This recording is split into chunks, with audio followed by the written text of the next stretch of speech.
Então está completamente errado. E se tratando de Zwingli, a gente tem que no que escreveu Zwingli, o que ele não fez, porque ele desconhece o que é teologia protestante. Ele não sabe o que é teologia protestante. Ele não conhece a história da igreja protestante e muito menos a história da igreja católica. Se conhece aquele basicão ali que a apologética católica dá.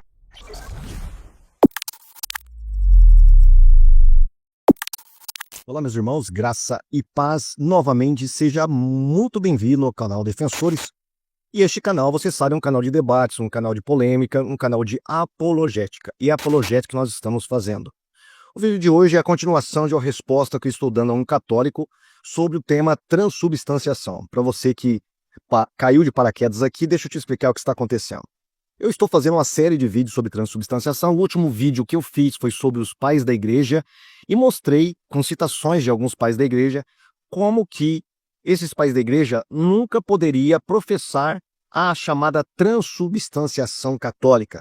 Você pode estar perguntando, que bicho é esse? O que é transubstanciação?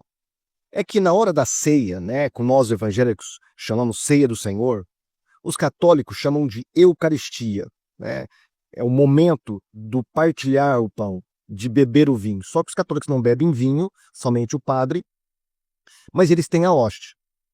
Naquele pão, naquela hóstia, eles acreditam que quando o padre ergue a hóstia e fala isto é o meu corpo, e dá graças pela hóstia, automaticamente aquela hóstia se transforma de verdade no corpo de Cristo. Ali é Jesus Cristo. Tá? Não é que é um simbolismo, não, é Jesus Cristo ali. Porém, você pergunta, mas se é Jesus Cristo, por que o pão ainda é pão? Por que não tem carne e não tem sangue? Se é Jesus inteiro. Aí eles vão explicar com a filosofia de Tomás de Aquino, que tomou emprestada de Aristóteles. Eles vão dizer o seguinte, olha, Jesus se transforma substancialmente, ele está na substância, não nas espécies. O que seria espécie? Seria tudo que você vê, que você pode tocar, que você pode verificar com seus 5 sentidos. É isso que é espécie. E substância? Substância é aquilo que tem de mais real no ser. É o que faz o ser mesmo, né? O que faz o homem não faz o homem uma pedra, não faz o homem um animal. Tá? Qual a diferença entre o homem e o animal? Um homem e uma pedra? É a substância. É assim que raciocinava Aristóteles, é assim que seguiu Tomás de Aquino. Então eles vão falar o seguinte, olha, a substância do pão, ela se transforma no corpo de Cristo. Ela deixa de existir, dando lugar ao corpo de Cristo de verdade, mas só na substância. Enquanto as espécies, que é o pão que você vê, que cheira, que tem textura, que tem cor, isso é apenas espécie. Tá? Jesus, então, está realmente de verdade no pão, porém, ele está escondido, vamos dizer assim. É claro que isso não pode ser verificado cientificamente, filosoficamente e biblicamente. Ele está errado, está completamente errado. Então, é sobre isso que nós estávamos discutindo. Aí ele fez 2 vídeos, um respondendo a algumas questões preliminares minha e outro respondendo especificamente sobre as citações dos pais da igreja. Então, eu fiz já 2 vídeos, tá? Esse é o 3º vídeo. Eu fiz 2 vídeos para o primeiro vídeo dele, um sobre milagres eucarísticos, que ele tocou no assunto, me respondendo em uma parte do meu vídeo, e o outro sobre questões ali básicas, preliminares, principalmente sobre os erros que ele cometeu. Então ele vai responder a esse primeiro vídeo que eu falei sobre os erros dele, tentando se justificar e tentando me colocar na parede. Olha, ele não respondeu o que eu perguntei, ele ficou se atendo a meros acidentes, meros acidentes, alguns erros bobos que eu cometi. Na verdade, não foi erro bobo. Tinha tudo a ver com o assunto. E ele devia dar graças a Deus para mim, ser mais humilde, de me agradecer, porque eu estou ajudando ele a crescer no conhecimento. Ele falou várias coisas erradas, historicamente imprecisas, teologicamente erradas. Ele falou sobre a questão dos anátemas, eu corrigi ele sobre os anátemas. Ele falou errado sobre a questão dos ossos de Cristo, eu corrigi ele, mostrando com documentos católicos. Ele falou errado a questão do grande cisma, eu corrigi ele, mostrando que o grande cisma não tem nada a ver com o que ele falou. Ele me acusou de eu ter chamado Tomás de Aquino de lixo. Eu mostrei o vídeo que eu, na verdade, falou o contrário. Eu elogio Tomás de Aquino. Então, diante de todos esses erros, ele gastou 6 minutos, mas não para se consertar, não para fazer uma meia-culpa. Ele fez uma meia-culpa ali, meia-boca, né? Não, eu estava errado, porque, veja bem, vocês têm que ter paciência comigo, eu estou aprendendo. Mas olha bem, se a pessoa está aprendendo, ela não deveria estar ensinando. Ela não deveria estar ensinando. E esse é o problema desses católicos de internet. Os caras falam que se converteu, agora me converti ao catolicismo. O cara tem 3, 4 anos, já abre um canal e vai ensinar a fé católica. E pior, muitos, não estou falando o caso dele, mas muitos estão dando cursos, sendo que não sabe o básico de história da igreja, não sabe o básico de patrística mesmo, nunca leu. Só lê em questões voltadas para a apologética católica, que eles pegam em sites, esses sites de internet aí católico. Então, eles criaram uma bolha. Esse pessoal, esses apologistas de internet, eles criaram uma bolha onde eles pregam um catolicismo que não tem nada a ver com a Igreja Católica atual. Um catolicismo regado a ódio aos evangélicos, aos protestantes. Sendo que a Igreja Católica está em outra vibe. Ela não está mais nessa vibe do Concílio de Trento. Depois do Vaticano II, você nunca pode chamar um evangélico de herege. Mas o que você vê é canais e canais metendo pau no Lutero, chamando Lutero de herege, um divisor da igreja, um revolucionário, um herético, um filho do diabo, e por aí vai. E aí você vai para as palavras dos papas, Papa Francisco, Papa Bento XVI, elogiando Lutero, falando que nós, isso em documentos oficiais, que nós não somos hereges, que os católicos devem se aproximar de nós. Então veja bem, esse catolicismo que essa bolha católica da internet está pregando, está completamente avesso ao que a Igreja Católica de verdade atual prega. É completamente diferente. Então, é claro que eles vão cometer um monte de erros, porque a mente deles é assim, eles não buscam a verdade. Eles buscam apenas justificar a sua apologética. É provar que o protestantismo ele é algo diabólico, é uma heresia completa e deve ser refutada, deve ser devastada da face da terra. Essa é a ideia desses caras. É. Espero que o meu amigo aí, acho que é Vitor o nome dele, ele não entre nessa vibe maluca desses caras, né? Dessa galera aí, dessa bolha. Mas, pelo jeito, eu acho que ele entrou. Então, se ele é neófito, ele se converteu agora ao catolicismo romano, ele não sabe muita coisa, ele tem que sentar e aprender, não abrir canal e ficar ensinando a fé católica. Né? Ele tem que aprender primeiro. Aí sim, a gente volta e conversa. Mas ele vai gastar 6 minutos tentando se justificar e por aí vai. Agora, há uma coisa interessante. Ele falou sobre sacrifício cruento e incruento. Ele vai tentar se justificar falando o seguinte, olha, não, é que ele falou o seguinte, ele tentou me corrigir sobre Tomás de Aquino, que Tomás de Aquino falou que Jesus está com seus ossos, mas eu não falei isso. Eu falei que Jesus não está fisicamente ali com seus ossos, né? Mas Jesus está completo, com todo o seu corpo, com todos os seus órgãos. Na verdade, não foi isso que ele falou. Ele tenta passar uma justificativa de que foi um mal-entendido, quando na verdade foi uma grave contradição no que ele disse. É só voltar no vídeo dele. É só voltar no vídeo dele e observar o que ele falou. Então, o remendo ficou pior do que o rasgado. Ficou mais vexatório agora para ele, porque as pessoas podem ir conferir o que ele disse, né?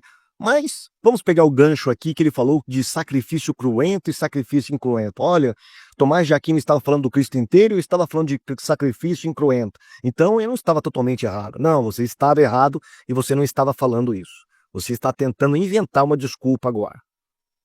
Agora, sacrifício cruento e sacrifício incruento. Assim, se o vinho de fato se convertesse na carne e no sangue de Cristo na hora da consagração que o padre faz, se esse vinho se transforma no sangue de Cristo, então nós não temos sacrifício incruento, nós temos um sacrifício cruento.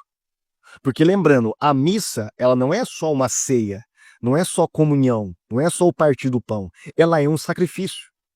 O Concílio de Trento, eu vou citar aqui, ele vai falar exatamente isso, olha. Ele vai dizer, e porque no divino sacrifício que se faz na missa, contém-se e é imolado sem espargimento de sangue o mesmo Cristo que no altar da cruz te ofereceu uma só vez em sacrifício cruento, ou seja, Jesus, ele é imolado, ele se oferece em sacrifício na missa. Agora, se a missa ela transforma aquele vinho no verdadeiro sangue de Cristo, ainda que substancialmente, e ainda que eles falam que realmente o sangue está ali, então não é sacrifício incruento. É sacrifício cruento porque tem sangue, ainda que seja em substância. Agora, se porém ela é um sacrifício incruento, como assim quer a teologia católica, o vinho deveria continuar vinho e não se transformar substancialmente no sangue de Cristo, já que é um sacrifício incruento. Então veja, há uma grave contradição na missa aí. E eu digo mais, e quando nós vamos para Hebreus, por exemplo, a carta de Hebreus fala que sem derramamento de sangue não há remissão de pecados, não há verdadeiro sacrifício. Então, se o sacrifício da missa católica ele é um sacrifício incruento, sem derramamento de sangue, qual é a eficácia dele? Nenhuma. É uma encenação teatral apenas. Mas é justamente isso que eles estão falando agora. Eles falam que enquanto a Eucaristia se transforma no sangue de Cristo de verdade, ainda que substancialmente, na hora de imolar Jesus Cristo, de oferecer ao sacrifício dessa vítima, que é Jesus, que o padre tem essa arrogância de oferecer Cristo novamente no altar da missa, né? Se ele realmente faz isso, ele está colidindo com o que diz Hebreus. Não é verdadeiro sacrifício. Se não é verdadeiro sacrifício, não tem eficácia de perdoar pecados, como pretende a missa católica. Então, é uma perguntinha básica. Ele que se resolva aí, né, com o tremendo arranha-gato que é essa teologia católica. Assim, no minuto 8, ele vai tentar me responder a respeito de algumas questões de um artigo católico que eu li. Ele vai falar assim: não, isso aí não tem nada a ver. O que ele está falando de simbolismo não é o que você crê sobre simbolismo. Simbolismo não era, na verdade, não real, porque todo mundo acreditava na presença de Cristo. Não é como você está professando como Zwinglio, né? Que era apenas simbólico, né? Era um simbolismo esvaziado de qualquer conteúdo. Mas quem diz que Zwinglio acreditava no simbolismo vazio, esvaziado de qualquer conteúdo? E quem disse que eu acredito num simbolismo esvaziado de qualquer conteúdo realístico? Eu acho que ele não sabe o que é presença real. Ele acha que presença real é igual transubstanciação. E transubstanciação se transforma em presença real. Mas as duas coisas não têm nada a ver uma coisa com a outra. Elas não estão umbilicalmente ligadas umas às outras. Eu vou explicar. Presença real é que Jesus está de fato ali na Eucaristia, mas não quer dizer que ele está ali verdadeiramente com seu sangue, osso, divindade, alma e corpo, substancialmente. E isso a igreja nunca acreditou nisso. Nunca. Apesar de acreditar na presença real. A presença real, ela está em todos os pais da igreja. Mas isso não quer dizer que ela acredita numa presença real transubstanciada. Aí que está o grande erro deles. Acreditar que quando os pais da igreja falam sobre uma presença real, quer dizer uma presença real transubstanciada aos moldes de Tomás de Aquino. Não, mas é o seguinte, é que eles não estavam falando na mesma linguagem técnica, filosófica de Aquino, mas era o mesmo pensamento, era a mesma coisa. Mentira, não é a mesma coisa. Entre os pais da igreja existia, no mínimo, 3 visões da Eucaristia. 3 visões. Segundo Philip Schaff, que é um dos grandes estudiosos dos pais da igreja. Ele diz que havia 3 grandes concepções da Eucaristia. Tem o padre Mazza, que é um grande teólogo, estudioso de Eucaristia, ele vai fazer uma diferença enorme entre a patrística, da época tradicional antes do Concílio de Nicéia, e depois da Idade Média. A concepção que eles tinham de Eucaristia. Então, essa defesa que eu vejo o Vitor fazer é defesa de apologista de internet. Ela não está dentro do rol dos intelectuais ou dos teólogos ou da academia da Igreja Católica. Hoje mudou muito. Só que o que os caras fazem? Eles ficam assim, ó, igual aqueles cavalos que tem aqueles tapa-olho, né? Só olha para uma direção. Que direção é essa? Sites de apologética católico, canais como o do Paulo Ricardo e outros padres por aí, né, que gostam de ficar repetindo a mentalidade do Concílio de Trento, apesar de falar que não, nós somos a favor do pontificado de Francisco, mas tem muitas coisas erradas com Francisco e com o Concílio Vaticano II. Mas vamos lá.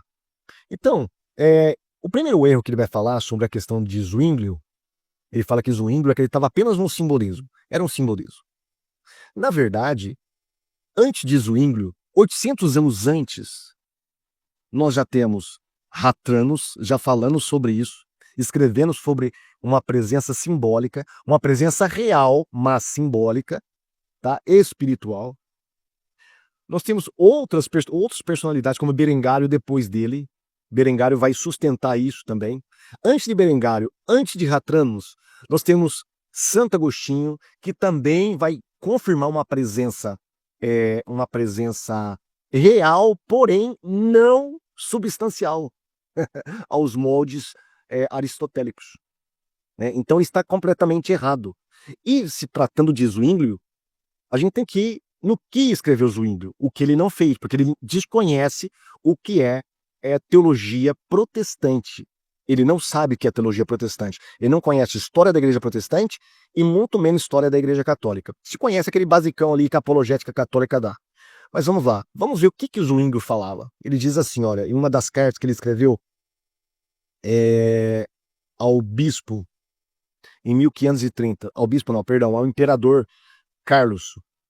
A outra coisa que me propus apresentar aqui é que o corpo natural e material de Cristo, no qual ele sofreu, que agora está sentado no céu, à direita do Pai, não é comido literalmente em sua essência, mas apenas espiritualmente. Então ele acreditava que nós nos alimentamos verdadeiramente da Eucaristia, porém espiritualmente.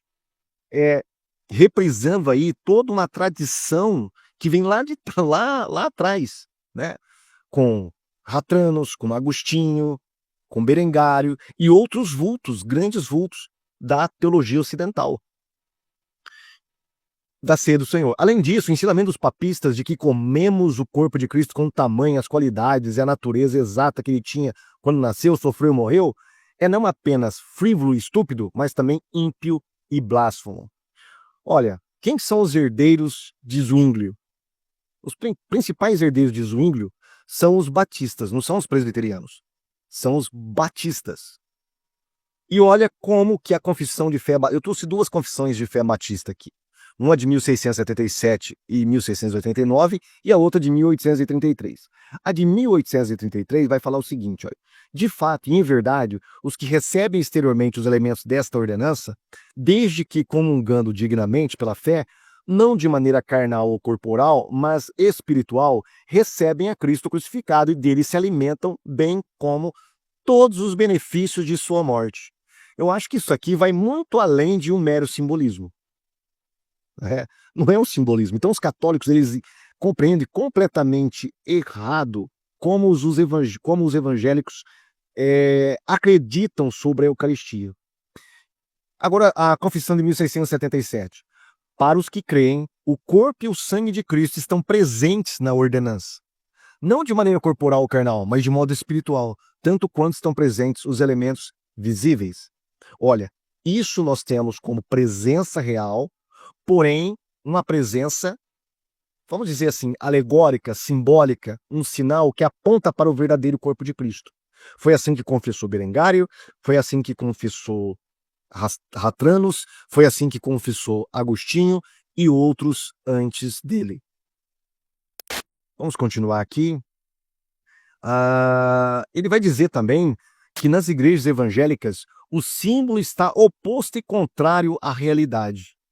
Agora eu gostaria que ele me explicasse como que um símbolo que aponta para essa realidade pode ser contrário e oposto à mesma realidade para o qual ele está apontando.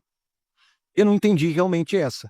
Né? Ou ele está fazendo de jogo de palavras, ou ele se embaralhou e não sabe o que está falando, ou ele é um completo ignorante, não no sentido pejorativo da palavra, mas de desconhecimento do que realmente acreditam os evangélicos. Eu opto pela última opção aí, pela última posição que eu mencionei a respeito dele. Assim, só para a gente deixar bem claro, porque ele repete diversas vezes no vídeo que os cristãos sempre acreditaram na presença real de Cristo. Esse negócio de simbolismo, isso não faz parte dos pais da igreja. Sempre acreditaram na presença real. Mas eu acabei de falar, os cristãos evangélicos protestantes também acreditam na presença real. E presença real não é o mesmo que transubstanciação. Presença real não é o mesmo que transubstanciação. Nós temos a presença real de Cristo, porém, uma presença real, simbólica, espiritual, tipológica, alegórica, assim como professavam os pais da igreja. Apesar deles usarem um palavreado de um simbolismo bem realístico. Olha, nós vamos comer a carne de Cristo, nós vamos beber o sangue de Cristo, a carne e o sangue de Cristo está aqui no pão e no vinho. Eles usavam esse linguajar. E muitos evangélicos também usam esse linguajar. Mas isso não quer dizer que nós não acreditamos na presença real, né? Nós acreditamos de fato na presença real. O problema é o porquê muitos evangélicos foram mortos, né? Alguns pré-reformadores, como Wycliffe, foi morto porque ele negou a transubstanciação. A questão não é que os cristãos evangélicos negam a presença de Cristo na Eucaristia. É o contrário. É que eles reafirmam a presença do pão. Aí que está a grande questão. Aí que está o contraste. Porque a distinção da teologia católica é que ela nega a presença do pão, a presença substancial do pão, e reafirma a presença substancial de Cristo. Nós, ao contrário, nós reafirmamos a presença substancial do pão. Essa que é a grande questão que divide a nossa posição. Não a presença real, porque nós reafirmamos a presença real. Porém, não uma presença que está ali com corpo, ossos, nervos, divindade, alma, substancialmente naquele pão, né? Ah, ele vai falar também que eu fiz uma tremenda confusão. Eu estou lendo aqui porque eu anotei os pontos dele. Como você pode estar percebendo, eu não estou com minha máquina de filmar, tá? Com meu celular, aliás. Eu estou usando minha webcam. Meu celular deu um problema, eu não posso mais filmar com ele por enquanto, então eu estou quebrando o galho aqui com a minha webcam. Então, eu tive que anotar aqui e repassar o que ele está falando para não ficar muito longo o vídeo. Em vez de colocar ele falar, e aí eu falo em cima, estou anotando e já vou falando, e depois você pode conferir se você quiser no vídeo dele, tá bom?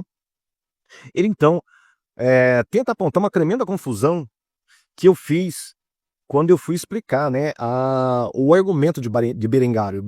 Berengário falava o seguinte: olha, não pode existir transubstanciação, pelo fato de que sacramento é justamente algo que aponta para uma realidade maior, é um sinal que aponta para uma realidade maior.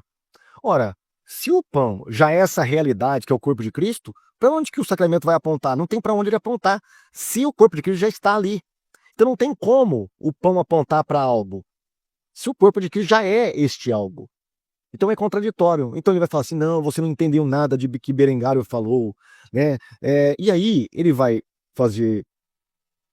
rodopiar em cima disso, ele vai tropeçar em cima das palavras, vai falar um monte de coisas, aí no final vai falar: não, mas eu não vou refutá-lo, e não explica no porquê que onde que está errado o meu argumento que eu citei de Berengário. Ele não explica nada. Ele fica rodopiando ali, em voltas, tropeçando nas palavras e não diz nada. E nem prova o que eu disse, que o vídeo do rapaz lá que ele citou não refuta este argumento de Berengário. Tomás de Aquino não refuta esse argumento, né? Pelo menos não naquele vídeo lá. Então ele precisa continuar a provar isso para mim, tá? Coisa que ele não provou. Aí no minuto 18 do vídeo dele, ele vai falar que eu não entendo nada de filosofia aristotélica, né? Não entendo nada de Aristóteles, e eu confundi substância com a matéria, numa tremenda confusão. Isso mostra como que eu sou ignorante, né? Nunca tive contato com os livros de Aristóteles. Meu amigo, se tem alguém que confunde matéria com essa tal substância, são os prelados da sua própria igreja, desde a época do Concílio de Latrão. Olha, o primeiro que vai confundir isso é o próprio, vamos dizer assim, criador dessa ideia de transubstanciação, que é o próprio Radbertus Pascasio. Ele que vai confundir. Ele acreditava que o pão de verdade, fisicamente, era o corpo de Cristo. Tem uma revista católica, de teologia católica, escrita pelo Dom Manuel João Francisco, Encontros Teológicos, número 44. Você encontra facilmente na internet. Ele vai dizer o seguinte, ele vai tratar sobre a Eucaristia, e ele vai dizer, olha, alguns representados por Pascasio Radberto, optando por um realismo antropofágico, afirmaram que o pão e o vinho depois da consagração são não só sacramento, mas também o verdadeiro corpo e o verdadeiro sangue de nosso Senhor Jesus Cristo, que sensivelmente, preste atenção nas palavras, não só no sacramento, mas em realidade, são tocados e partidos pelas mãos dos sacerdotes e triturados pelos dentes dos fiéis. Então, para eles, o corpo de Cristo era o próprio pão. O pão era o corpo de Cristo, literalmente falando, né? O próprio proponente dessa teoria da transubstanciação. Ah, mas isso é um argumento que é um argumento isolado, né? Será que é um argumento isolado ou fazia parte da apologética dos transubstancianalistas da época? Não sei se é essa a palavra, mas vamos inventar um neologismo aí. Os caras que labutavam e defendiam a transubstanciação.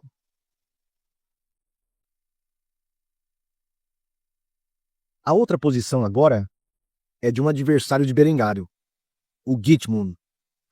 E ele vai escrever uma obra onde ele vai ir além de Pascasio Radbertus. Olha o que ele vai falar.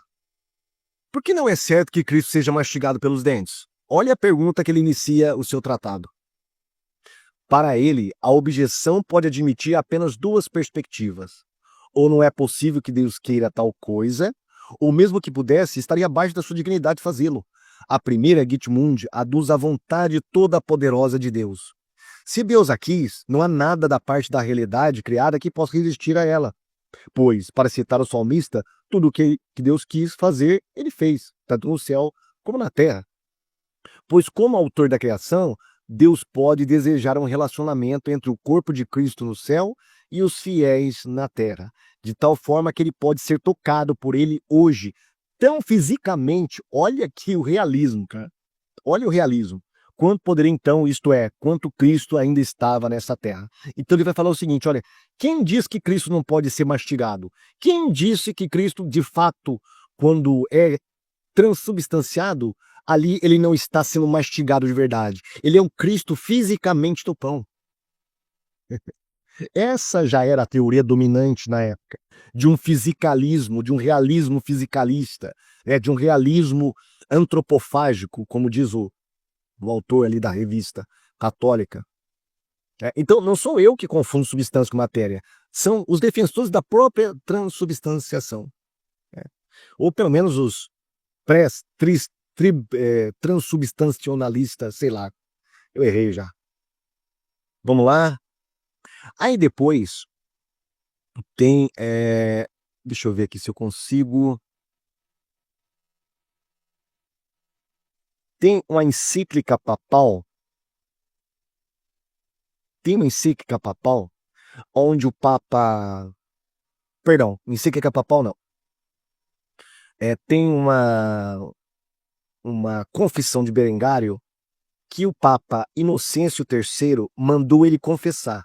E nessa confissão, ele vai confessar que Cristo ele é mastigado ali de fato, quando é consumido o pão na hora da ceia. Ele é triturado pela boca dos fiéis. E se você negar isso, você é anatematizado, ou seja, amaldiçoado. Aí, mais à frente, isso já no Vaticano II, tá?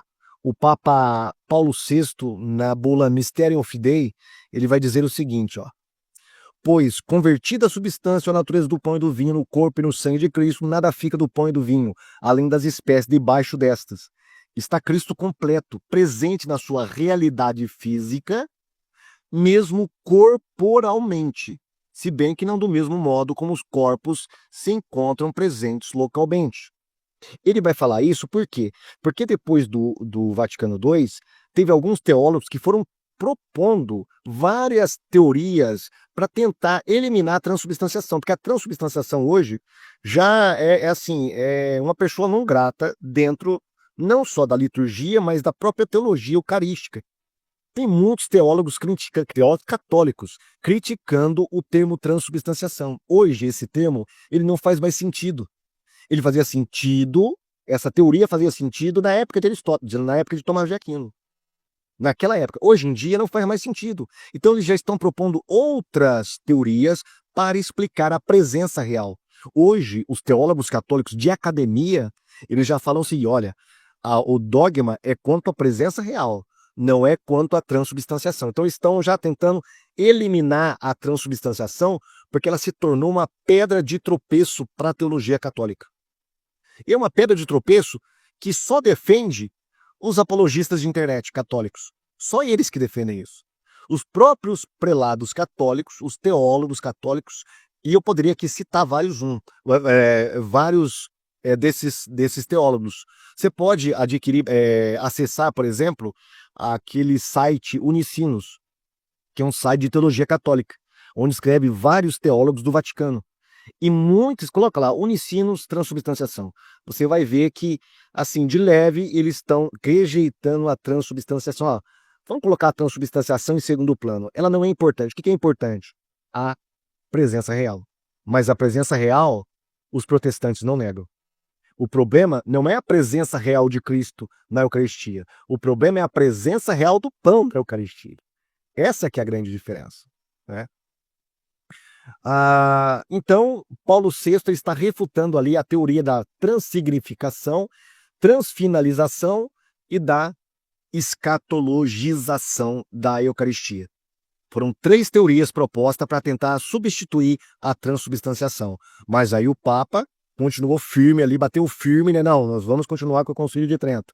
Então, rechaçou ali as teorias desses filósofos. Para você ver como que essa teoria ela já está caindo por terra. Se não oficialmente, pelo menos teologicamente, ela já não faz mais sentido para explicar a presença real ali, a Eucaristia e todo o embelezamento que eles fazem ali na hora da missa.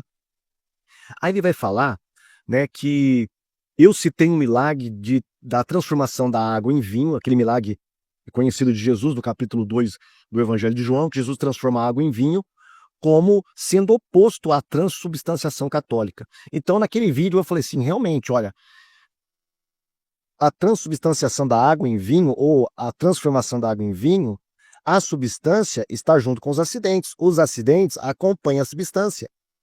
Tá? É diferente da Eucaristia católica, cuja substância não acompanha os acidentes. Os acidentes não estão atrelados à substância. Ou seja, a substância do pão permanece, mas eles falam que a espécie do pão permanece, mas eles falam que é a substância do corpo de Cristo. O que é uma teologia do crioulo doido, uma coisa maluca, né? Então eu citei esse milagre para contrapor e falar como que o milagre ele segue de perto a teoria de Aristóteles, ao contrário da teoria eucarística da Igreja Católica. Ele vai falar assim, não, você não pode citar isso, porque é como se você estivesse citando coisas completamente diferentes, não tem nada a ver. Ali não é um milagre eucarístico, ali não é transubstanciação. Como? Ali é um exemplo clássico de transubstanciação, é um exemplo verdadeiro de transubstanciação. Ali, a água, a substância água, acompanha, está atrelada aos acidentes. Os acidentes da água acompanham a substância da água. Depois que ela foi transformada em vinho, as espécies do vinho acompanhou a substância do vinho. Essa é a verdadeira transubstanciação. Né? Como que não? Imagina se Jesus fosse seguir a lógica católica de transubstanciação. Imagina a cena, né? Maria chega para Jesus, olha, eles não têm vinho. Que tenho eu contigo, mulher? Né? Ainda não chegou a minha hora.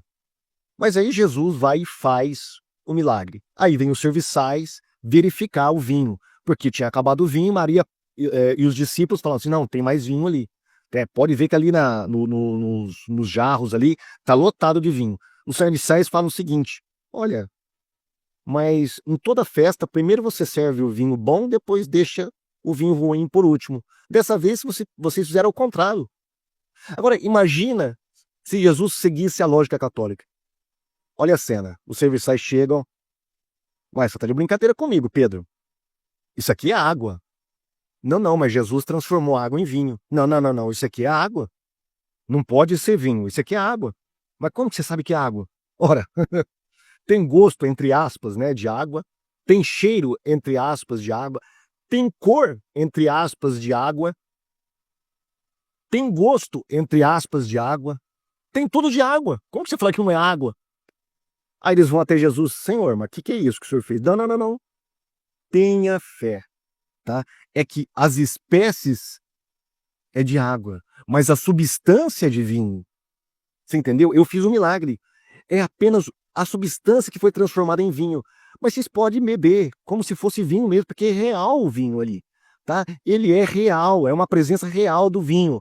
Você só vai sentir o jeito da água, lá, o gosto da água. Tô falando entre aspas, tá? Porque a água não tem gosto, a água potável não tem gosto, né? O cheiro, a água não tem cheiro também, né? Tudo é de água, mas na verdade vocês estão tomando vinho. Você acha que as pessoas iriam acreditar naquele milagre de Cristo? Mas é exatamente isso que os católicos querem que nós acreditamos. Eu vou falar uma coisa para você. Você sabe para que serviu os milagres de Cristo? Qual era o objetivo? Era para provar que a mensagem dele era verdadeira. Os milagres que os apóstolos fizeram para provar que a mensagem cristã, o evangelho, era real, era vindo de Deus. E como que as pessoas poderiam saber que o evangelho era real? Através dos milagres. Mas tinha um jeito de testar os milagres, através dos 5 sentidos. Então as pessoas viam que realmente aquilo era um milagre, tocavam, olhavam, escutavam, cheiravam, provavam. Não, isso aqui é um milagre. De fato, Jesus é quem ele diz ser, Deus encarnado. Deus veio até a Terra. Por quê? Porque eles conseguiam tocar nos milagres. Lembra o que Jesus falou para Tomé? Tomé duvidou, Jesus falou assim, ó, vem cá e coloca o teu dedo aqui no buraco, aqui nos cravos, e veja que sou eu mesmo. Eu não sou aqui um fantasminha transubstanciado. Eu não estou em substância. Não, sou eu mesmo. Você pode testar. Você pode usar os seus 5 sentidos e testar e ver que isso aqui é um corpo de verdade. Para outros, ele falou assim, ó, veja que sou eu mesmo. Um espírito não tem carne e ossos como eu tenho. Me apalpe e veja que sou eu mesmo. Está lá em Lucas. Então Jesus chamava as pessoas para usarem os seus 5 sentidos para testarem se os milagres eram verdadeiros. Agora, se a Eucaristia, se a transubstanciação católica for o que ela diz ser, ela não pode ser testada. Se ela não pode ser testada, ela não pode ser milagre. Não pode ser milagre. E é interessante porque se a teoria da transubstanciação, toda a teologia eucarística católica, fosse uma ciência, seria uma falsa ciência, uma pseudociência. Sabe por quê? Porque ela não pode ser falseada. Ela não pode ser testada e provada que ela é falsa. Porque não tem como você provar, não tem como você testar. É como, por exemplo, a teoria marxista. Não tem como você provar que a teoria marxista é falsa. Porque ela não é falseável, ela é uma pseudociência. Porque se você fala uma coisa, os marxistas vão falar assim, não, mas é isso aqui. Aí você vai para o outro, não, mas se isso aqui, não, mas é assim mesmo. Então eles sempre vão pulando, né, e tentando dar explicações que não são testáveis, palpáveis. Então, se ela for ciência, seria uma falsa ciência, uma pseudociência. Ela é uma pseudofilosofia e é uma pseudoteologia, né? Isso é transubstanciação, tá? Resumindo. Deixa eu ver o que ele falou mais aqui.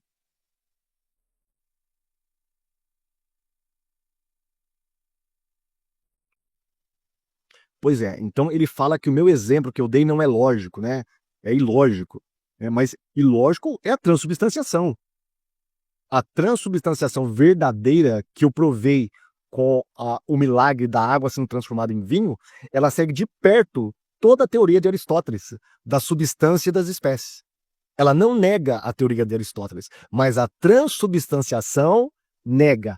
Apesar de ser chamada de milagre, você não pode saber se Jesus de fato está ali, a não ser você exercer a fé, a crença. Então eu tenho que acreditar que está ali. E sabe qual que é a ironia disso? A ironia é que um católico famoso, tido como apologista, e ele é um grande intelectual também, eu gosto dos livros dele também, de algumas sacadas que ele tem, que é Chesterton. Qual que é a frase que deixou Chesterton famoso hoje em dia? Chegará o dia em que teremos que provar ao mundo que a grama é verde. Mas desde a época da Reforma, nós estamos fazendo a mesma coisa que Chesterton está fazendo. Nós estamos tentando provar que o pão é pão e o pão não é outra coisa a não ser pão, né? Chesterton está falando o seguinte para os modernos: olha, não adianta você negar o nosso acesso à realidade. Tá? A nossa epistemologia, né, sua teoria do conhecimento, como que eu adquiro conhecimento? Né? Eu adquiro conhecimento através dos meios do senso comum.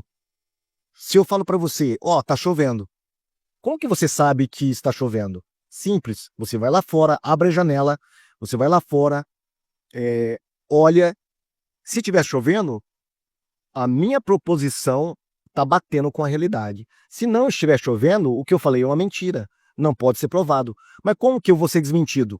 Através do acesso que eu tenho do conhecimento à realidade fora de mim mesmo. E é justamente isso que os milagres verdadeiros fazem. Nós temos um acesso aos milagres na realidade. Agora, a transubstanciação não pode ser milagre. Você não tem acesso a ela, a não ser pela fé. Então você tem que ficar provando que a grama é verde, né? Ou melhor, provando que o pão é pão. É complicado, sabe? É muito complicado isso. E é cansativo, sabe? Deixa eu ver aqui mais. Tá, no minuto 20 do vídeo dele, ele vai reprisar o vídeo daquele rapaz, né? E falar que eu não assisti o vídeo, que eu deveria ter assistido o vídeo. Mas se você acessar o meu vídeo, porque tem como você acessar pelos seus 5 sentidos, se você acessar o meu vídeo, você vai perceber que eu falei que eu assisti o vídeo inteiro, principalmente a parte que ele fala sobre as objeções que Tomás de Aquino lida. Eu assisti todo o vídeo. Então, mais uma vez, ele me tira fora do contexto. Tá? Agora, tem uma coisa interessante. Ele põe uma parte do vídeo do rapaz, onde ele cita Tomás de Aquino, que Tomás de Aquino vai falar assim que Aristóteles entendia... Tomás de Aquino entendia mais de Aristóteles do que o próprio Aristóteles, o que é um absurdo, uma arrogância tremenda, né? Mas ele vai falar, ele vai tentar dar ali as explicações dele, mas ele para, curiosamente, o vídeo e não deixa concluir todo o argumento do rapaz. Sabe por quê? Porque no minuto 51,7 segundos, ele vai soltar um palavrão. O rapaz do vídeo vai soltar um palavrão.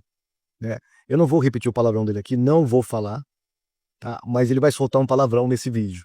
A mesma boca que está falando sobre Deus, Eucaristia, sobre santidade, no mesmo fôlego solta um palavrão. Mas para católico não tem problema soltar palavrões, né? Quem viu Olavo de Carvalho sabe muito bem que você pode ser católico e falar palavrão. Quem assiste os vídeos do Conde lá sabe muito bem que você pode tranquilamente ser um apologista católico e estar com a boca cheia de palavrões, né? Porque esses pecadilhos aí, não tem problema, você tem o purgatório, pecado venial, tem nada a ver, você vai pro purgatório, vai se purgar, não é? Ainda bem que tem purgatório para católico, não é verdade? Agora, vamos lá? Aquino vai concordar teoricamente com Aristóteles, sim, tá? Ele faz isso em 2 partes. Tá? No livro Questões Disputadas sobre Questiones Disputate de Virtutibus, no artigo 3 de Tomás de Aquino. Ele vai dizer: deve-se afirmar que um sujeito se relaciona com um acidente de 3 maneiras. Primeiramente, como aquilo que lhe confere poder de sustentação, uma vez que o acidente não existe por si mesmo, mas é sustentado pelo sujeito. Pronto? Sustentado pelo sujeito. Então, a substância não pode ficar vagando por aí sem o sujeito. Né? E é justamente isso que propõe a teoria da transubstanciação. Mas aqui, Aquino, ele está interpretando Aristóteles corretamente, perfeitamente. No outro livro, Comentário à Física de Aristóteles, no livro 1, ele vai falar o seguinte: entretanto, as coisas que vêm a ser acidentalmente dependem claramente de um sujeito, pois a quantidade, a qualidade de outros acidentes, como vir a ser, é acidental. Não pode existir sem um sujeito, somente a substância não existe em um sujeito. Substância segue dependente da espécie, dos acidentes, enquanto os acidentes está atrelado à substância. Tá? Substâncias e acidentes, acidentes e substâncias. Uma não larga da outra, senão a natureza viraria uma confusão tremenda. Tremenda. E eu vou explicar isso daqui a pouco, tá? Eu sei que o vídeo está ficando longo, já tem quase 1 hora de vídeo, mas tem mais. Vou fazer o quê? Tem que confrontar os erros dele, né? Tomás de Aquino sabia muito bem o problema que ele se enfiou advogando a teoria de Aristóteles, mas transmutando uma coisa que não pode ser sustentada pela teoria, tentando defender uma coisa que a teoria não defende, a teoria de Aristóteles, a filosofia de Aristóteles. Primeiro, ele vai fazer então, ele vai tentar redefinir os acidentes, apesar de que ele vai falar que não está redefinindo, mas ele vai tentar redefinir os acidentes, colocando um outro tipo de acidente que pode se sustentar por si mesmo. Ele vai apontar para o livro das causas de Aristóteles e falar que a primeira causa ela pode influenciar no efeito da segunda causa e vai apelar para o milagre divino. Ele vai fazer isso. E depois ele vai falar de uma tal de quantidade dimensiva. Ele vai inventar uma outra teoria ali. Então, ele vai tentar sustentar a teoria da transubstanciação modificando a teoria de Aristóteles. Olha que interessante. O que Tomás de Aquino fez? Tomás de Aquino está para a teoria aristotélica como Marx está para a teoria de Hegel. Eu vou explicar o porquê. Na teoria de Aristóteles, a substância é imutável. O que muda? A espécie. O que Tomás de Aquino fez? Pegou isso e fez isso. Moveu de ponta cabeça a teoria de Aristóteles. Para Tomás de Aquino, então, o que é móvel? A substância. O que fica fixo? A espécie. Ele simplesmente colocou de cabeça para baixo. Foi o que Marx fez com a teoria de Hegel. A teoria de Hegel falava que qual que era o motor da história? Era o espírito, né? A razão. E essa é uma razão meio difusa, né? Como se fosse Deus. O espírito completo, a razão é que move a história. O que Marx fez? Pegou a teoria dele e colocou de ponta cabeça. O que move a história? O materialismo. O materialismo é que move a história. Ele é o sujeito da história. Não é mais o espírito, né? Então tudo depende do materialismo. É mais ou menos isso que Aristóteles fez. Mas a gente sabe aonde que foi parar, né, a teoria de Marx. Os malefícios que ela causou, né, o caos que ela espalhou pelo mundo inteiro. E a gente sabe que quem adota a teoria de Marx, o cara não é muito bom da cachola. Não é muito bom da cachola. Né? A teoria da transubstanciação também vai ter um monte de malefícios na Idade Média. Tá? Hoje admitido pelos teólogos católicos. Os próprios teólogos católicos vão falar que devido a essa teoria da transubstanciação se levar às suas últimas consequências, ela causou mais mal do que bem a teoria da presença real na Eucaristia, a teoria católica da presença real. Mas vamos prosseguir. Mas veja bem, Tomás de Aquino, ele não só estava em colisão direta contra o próprio Aristóteles, a teoria aristotélica, mas ele estava em colisão com uma tradição filosófica muito antiga dentro da própria igreja. Vamos começar com Agostinho. Será que Agostinho acreditava, como Tomás de Aquino, que você pode ter substâncias sem acidentes? Veja o que Agostinho diz em um dos seus livros, em um dos seus debates ali com os seus adversários. Ele vai falar o seguinte, ó, e o contexto está falando sobre substância e espécie. Agostinho sabia muito bem o que era substância e espécie na teoria aristotélica e platônica também. Tá? Ele vai dizer o seguinte, quanto àquilo que você perguntou, quem aceitaria ou consideraria possível que algo que depende de um sujeito para existir isto é, um acidente, né, pudesse continuar a existir quando o próprio sujeito deixa de existir, é algo monstruoso e totalmente contrário à verdade, pois aquilo que só pode existir em um sujeito não pode continuar existindo se o sujeito deixar de existir. O que ele está falando? Você não pode tirar a espécie, os acidentes da substância. Você muda o sujeito, meu camarada. Agostinho já tinha essa sacada antes. Agora, era só Agostinho? Não, isso fazia parte de uma tradição filosófica dentro do cristianismo. Tem outro carinha chamado Leôncio de Bizâncio, isso já no século VI, tá? Agostinho século V, Leôncio é século VI. Em um dos seus debates, num tratado que ele vai fazer contra Nestório, apesar de ele era defensor de Nestório, e daí no final, para ganhar o apoio da galera, ele fica contra Nestório, tá? Mas ele defendeu Nestório durante toda a sua vida. Ele vai falar o seguinte, olha, o sobrenatural implica a permanência do natural. A própria possibilidade de um milagre desaparece se o natural for derrubado pelo sobrenatural. E um orgulho, quando tiraniza a verdade da natureza, merece o nome de insolência. O sobrenatural implica na permanência do natural. A própria possibilidade de um milagre desaparece se o natural for derrubado pelo sobrenatural. Mas é justamente isso que propõe Tomás de Aquino. Quando ele apela para as causas e fala que a causa Deus opera um milagre para sustentar os acidentes do pão enquanto a substância está sendo transformada no corpo de Cristo. O que ele está fazendo? Justamente isso que Leôncio está falando, que está pregando contra. Que o sobrenatural, se ele implicar a permanência do natural, ele tem que implicar a permanência do natural, não pode ser o oposto. Porque se ele for o oposto, a própria possibilidade de milagre desaparece.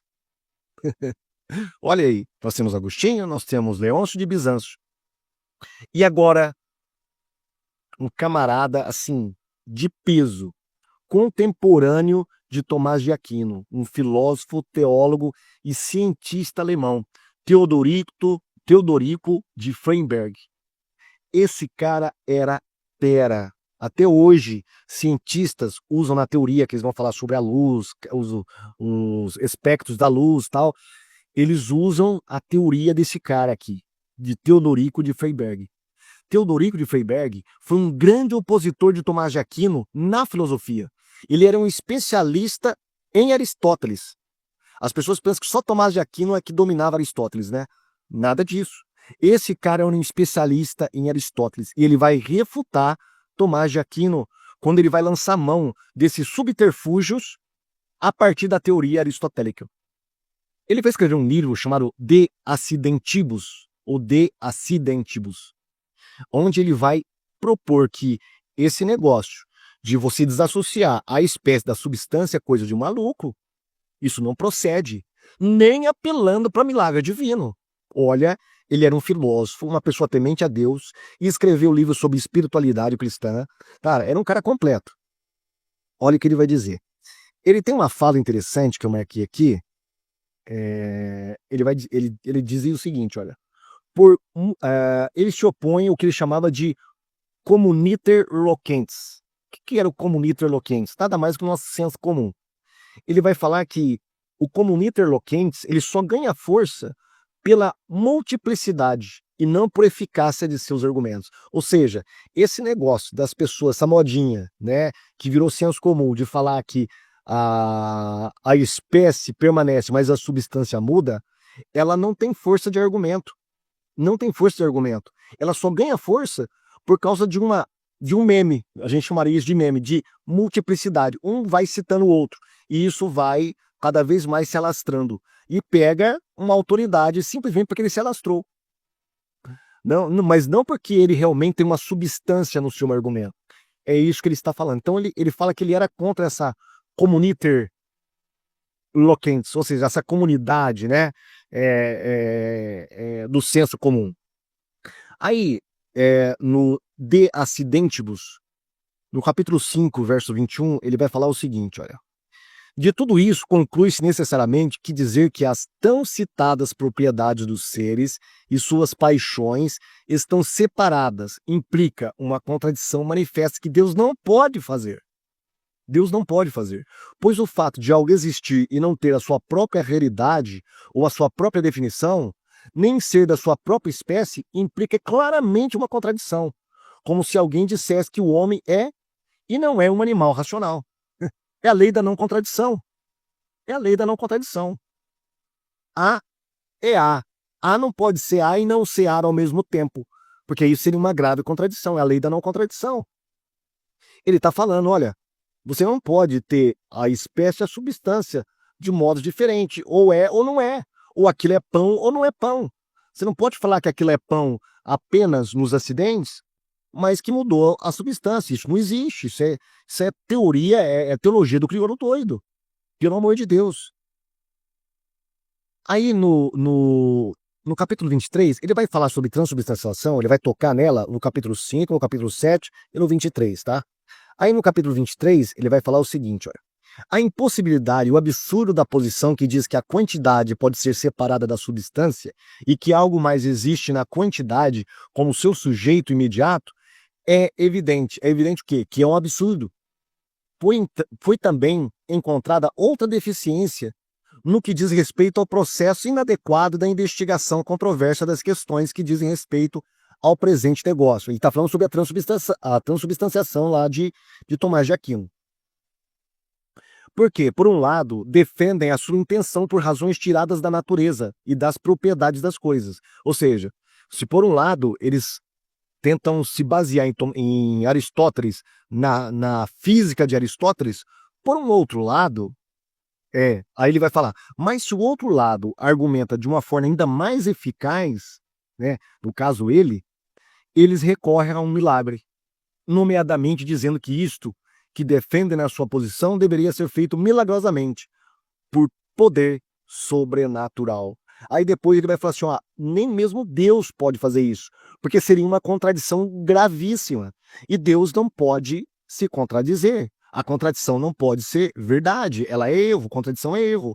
E o erro não pode estar em Deus. Deus não pode estar junto com o erro. Essa é a lógica dele. Então, na época de Tomás de Aquino, já tinha pessoas que já colocavam por terra toda essa pretensão filosófica da transubstanciação, dizendo, olha, isso é coisa de maluco, gente. Tá? Vocês estão bagunçando com a teoria de Aristóteles. E nem Deus, tira Deus desse negócio, porque isso aí também não cabe. Então, para a gente saber quem está certo na interpretação dos pais da igreja a respeito de substância e acidentes, é só dar uma olhadinha para essa tradição cristã filosófica de substância e acidentes. O que ele acreditava? Eles acreditavam que a substância poderia mudar? Eles acreditavam que o acidente podia existir sem a substância? Não. A gente viu isso em Agostinho, a gente viu isso em Leôncio, a gente viu isso em Teodorico. Né?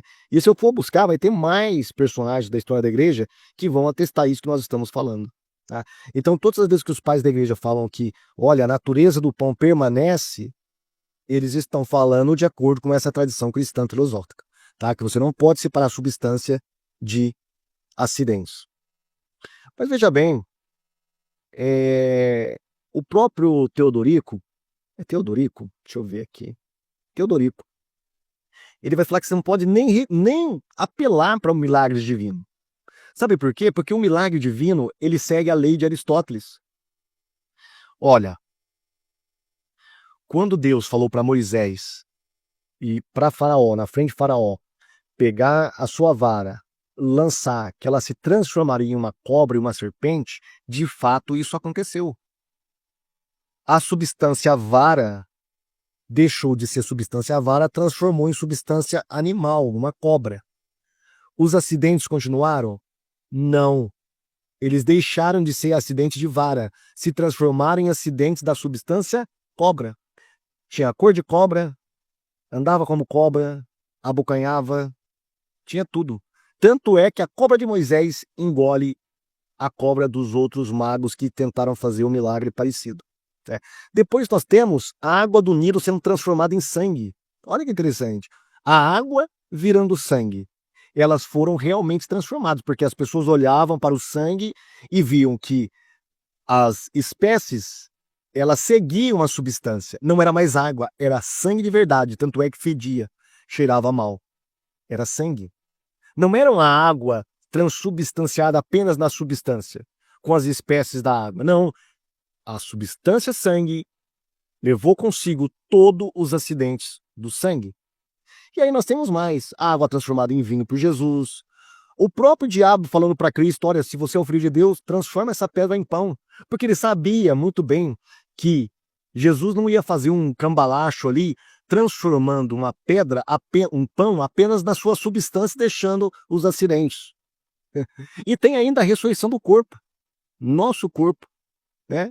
Se não acontecer o arrebatamento agora, enquanto eu estiver vivo, quando eu morrer, meu corpo vai se desfazer em átomo, e na ressurreição dos mortos, o que vai acontecer? Ele será refeito, será uma transubstanciação de verdade, né? Então, a teoria católica de Tomás de Aquino, ela não pode resistir diante da verdade dos fatos bíblicos. Ela não resiste, não é? Trata-se, eu coloquei aqui, por isso eu estou lendo aqui, que eu vou separando o que ele fala e eu vou meditando o que ele fala, né? Então, os milagres, como eu já falei, eles poderiam ser verificados, né? Todos esses milagres que eu citei, eles poderiam ser verificados. Era só tocar, cheirar, apalpar, provar, escutar, ver. Que você poderia falar, ó, aqui é um milagre, aqui não há um milagre. Mas na transubstanciação, apesar deles falarem que é um milagre, você não pode fazer nada disso. Que tipo de milagre é esse, meu amigo? Que show da Xuxa é esse? Então, meu amigo, há um abismo entre construções filosóficas e demonstração destas construções filosóficas. Uma coisa é Tomás de Aquino falar assim, ele montar todo um arcabouço filosófico para tentar explicar a Eucaristia, a transubstanciação da Eucaristia. Mas outra coisa é isso realmente funcionar de verdade. É você demonstrar de verdade isso. Como ele não conseguiu, o que ele fez? Apelou para a fé das pessoas. Olha, aqui é um milagre, você não pode ver, a não ser pelos olhos da fé, que você consegue contemplar o Cristo inteiro no pão. Apesar dos acidentes ser tudo de pão, mas você tem que crer que é a substância do corpo de Cristo, tá? E aí de você, se não crer, você vai receber um anátema. Então, há um abismo entre em Deus poder fazer algo, ou seja, converter a substância e preservar acidentes diferentes dessa mesma substância, e Deus ter efetivamente realizado esse algo. Então, uma coisa é, olha, Deus pode fazer isso? Pode. Mas Deus quis e Deus fez isso? É um abismo enorme entre essas duas perguntas, tá? Uma coisa é Deus querer e poder fazer, mas Deus realmente quis e ele fez?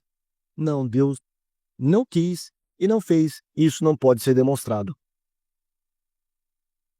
Que é isso com a questão da causa primeira, né?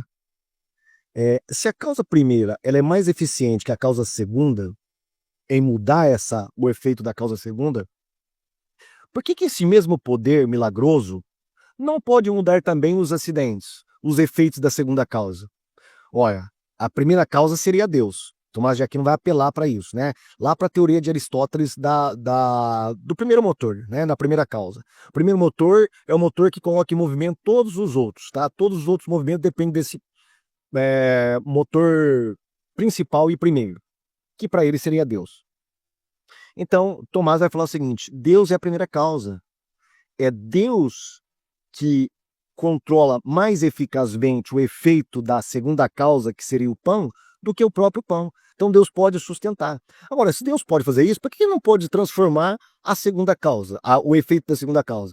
Se Deus pode transformar a substância, por que não transformou os acidentes? Não tem lógica. É o mesmo poder. O argumento da causa primeira de Aquino é contrário à filosofia de Aristóteles, aos milagres bíblicos de conversão, de substância e à tradição filosófica cristã anterior. A Escritura mostra Deus infundindo graça, sem precisar transubstanciar. Por exemplo, quando Jesus falou, receba o Espírito Santo, ele soprou, e o Espírito Santo foi transferido para aquelas pessoas. Eles receberam o Espírito Santo. Agora, Jesus precisou transubstanciar o Espírito Santo? Não. Apenas um veículo, o sopro, foi capaz de transmitir o poder, né? A graça na vida daquelas pessoas. Por quê? Porque cargas d'água, Deus não pode fazer a mesma coisa através da Eucaristia, sem precisar ficar transubstanciando, fazendo esse cambalacho filosófico todo. Eu não entendo até hoje, né? Como que os católicos ainda defendem isso. Aquino, ele tem na Suma Teológica, uma página, ele vai dizer o seguinte, ó, sobre impossibilidades de contradições. Há possível absoluto, ele vai dizer, quando o predicado não repugna ao sujeito. Por exemplo, Sócrates está sentado. Ou seja, o substantivo segue o predicado. E o predicado está ligado ao substantivo. Tá? Isso que ele está falando. Tá? Isso é um possível absoluto. Não há contradição nisso. Por exemplo, Sócrates está sentado. Você olha, você vê Sócrates sentado. De fato, Sócrates está sentado. É Sócrates de fato. E ele está sentado, ele ocupa um local, um espaço, tá? Aí ele vai falar, e impossível absoluto, quando repugna. Por exemplo, ser um homem asno. Isso é contraditório. Isso é um impossível absoluto. Isso não pode ser provado. Uma coisa é ou uma coisa não é. Não pode ser a mesma, duas coisas, a mesma coisa ao mesmo tempo. Não pode ser. Né? O próprio Tomás de Aquino vai citar isso. Mudar a substância sem mudar os acidentes é uma contradição lógica. E Teodorico vai falar que nem mesmo Deus pode fazer isso. Né? É a falácia do non sequitur. Ou seja,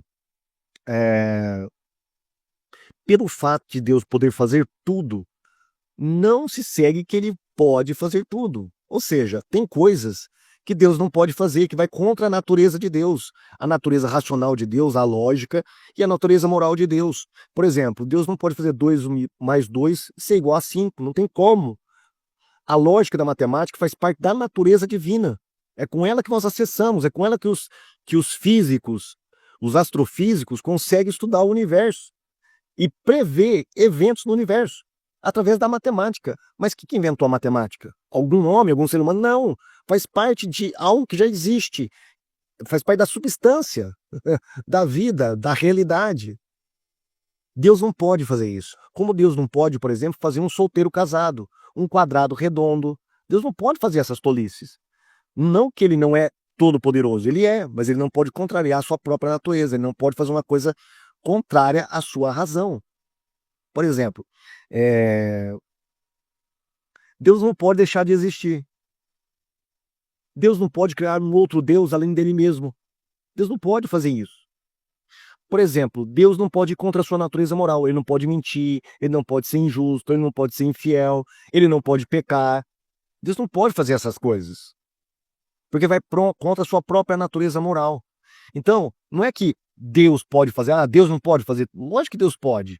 O que Deus não pode fazer é ir contrário à sua natureza. Agora, você sustentar que Deus muda a substância, mas o acidente não acompanha, é um acidente de uma outra substância, gente, isso é maluquice.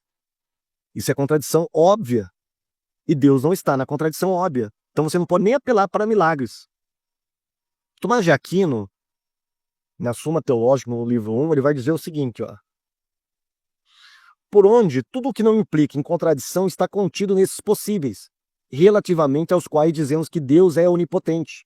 As coisas, porém, que implicam contradição não constituem objeto da divina onipotência. Aí na parte negrito, a última parte negrito. Nem isto vai contra as palavras do anjo, porque a Deus nada é impossível, pois o contraditório, não podendo ser conceito, nenhum intelecto pode concebê-lo. Ou seja, não tem como você fazer que uma contradição seja verdadeira. Tá? Não é questão de falar, olha, para Deus nada é impossível. O próprio Aristóteles está falando. Médico, cura-te a ti mesmo. Né? Pois é, o adágio, né? Desde a época de Cristo. Médico, cura-te a ti mesmo. Aquela velha, o velho adágio que a gente conhece, né? Em casa de ferreiro, espeto de pão, né? Parece que era isso que Aristóteles estava fazendo, né? Com a sua filosofia. Isso não quer dizer que ele era um qualquer um ninguém, mas nessa parte ele pisou na bola, né? C.S. Lewis, ele vai dizer no livro O Problema da Dor, na página 18, livro muito conhecido dele, o seguinte, olha, ele está sustentando que a natureza, ela não pode ter um paradoxo.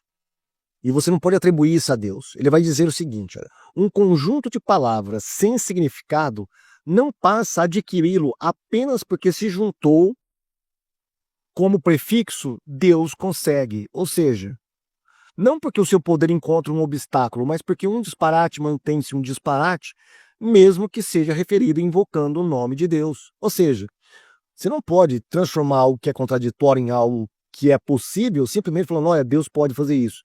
Gente, isso é palavra vazia, é isso que C.S. Lewis está falando. E C.S. Lewis foi um dos grandes filósofos do século XX, né? Ah, tá. Aí, finalmente, no minuto 25, aí ele vai soltar as suas rajadas, as suas perguntas matadoras, que eu fugi, eu não tive coragem de responder. Eu só quis pegar ele ali em coisas bobas, em falhas bobas que ele fez, né, que ele cometeu, erros banais, de só menos importância, mas as verdadeiras questões da vida, as verdadeiras questões últimas da vida, da apologética católica, que ele proferiu contra mim, eu não respondi. E quais são elas? São essas aqui, olha. Eu me considero mais sábio que o próprio Cristo? Será que Jesus não sabia expressar melhor o que ele disse com isto é o meu corpo, e quem não comer a minha carne quem não comer da minha carne não tem vida em mim mesmo? Será que eu sou mais sábio que Cristo? Será que Jesus não sabia se expressar? Será que ele não estava se expressando correto? Será que eu tenho que ficar corrigindo Jesus Cristo? Não, não estou corrigindo Jesus. Só que esse vídeo será um vídeo à parte, apenas sobre a questão de João capítulo 6. Porque ele vai prosseguir com as suas perguntas. Tem outra pergunta dele, que eu só vou citar aqui porque o vídeo está muito longo. Está 1 minuto e meio já, 1 hora e quase 1 hora e meia de vídeo. Meu Deus do céu, ninguém aguenta. Deixa eu ver uma outra pergunta que ele fez. Ah, tá. Se a transubstanciação não é a teologia correta, em qual teoria correta eu devo crer? Como que se eu não soubesse responder, né? Eu não respondi, então é uma pergunta matadora. E a última é a pergunta, deixa eu ver qual que é a última aqui. Assim, porque todas as igrejas fundadas por apóstolos creem na presença real e só os evangélicos não creem? Eu não respondi. Então esse é o checkmate dos argumentos dele contra a minha pessoa. E será que eu vou responder? Vou responder, claro que eu vou responder. Mas no próximo vídeo que você vai me acompanhar, eu estarei dando a resposta. Porque se eu der a resposta aqui, eu vou estar com mais 1 hora e meia de vídeo e você não vai aguentar. Não é verdade? Então, esse vídeo já acabou por aqui. As principais partes eu já respondi do que ele questionou ali naquele vídeo. E as 3 últimas perguntas que ele fez, que ele acha que as perguntas matadoras, será respondida no próximo vídeo, tá bom? Apenas por uma questão de deixar os meus amigos seguidores mais propensos a assistir próximos vídeos, tá? Porque já tá com 1 hora e meia, meu Jesus amado, eu odeio fazer vídeos longos, mas não tem outra maneira. Eu teria que fazer vídeos longos. Primeiro, porque eu tô sem meu celular. Segundo, que eu estou cansado também, tenho que falar aos poucos. E também, o vídeo dele demandou muitas respostas da minha parte, tá bom? Fique com Deus. Deixe seu like, se inscreva no nosso canal, divulgue o nosso trabalho e pegue esse vídeo e espalhe para outras pessoas que precisam lutar pela verdade, tá? Porque as seitas sabem fazer isso. Eles fazem pela mentira o que nós, evangélicos, não fazemos pela verdade. Tá? Então pegue esse vídeo e espalhe na sua comunidade, na sua igreja, na escola dominical, nas células, nos seus grupos de WhatsApp, espalhe. Tá bom? Para outros terem este mesmo conhecimento e não serem enganados por vãs filosofias e vãs teologias que estão por aí, principalmente na apologética católica de internet. Tchau.